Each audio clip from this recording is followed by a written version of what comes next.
منك. ليه؟ دخت بصراحه منك. ليه؟ تعبت. بص فقدت لي توازني. وهو ده بالظبط شكل معدتنا اول ما بنهجم عليها اول يوم العيد بالكحك والبسكوت والرنجه والفسيخ والترمس والحمص وكل الحاجات الجميله دي.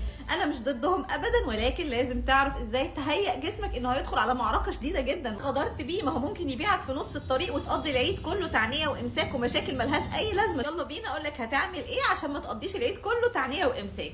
اول حاجه الصبح قبل ما نروح الصلاه هناخد التمر، وبعدين لما نرجع هناخد وجبه فطار مليانه بروتين، وبعد كده هناخد الكحك والبسكوت وكوبايه الشاي بلبن. ايوه بقى، هو ده الكلام المظبوط. خلصنا الكحك والبسكوت ندخل بقى على المعركه الاشد، وهي الرنجه والفسيخ والترمس والحمص والعزومات والكلام ده كله.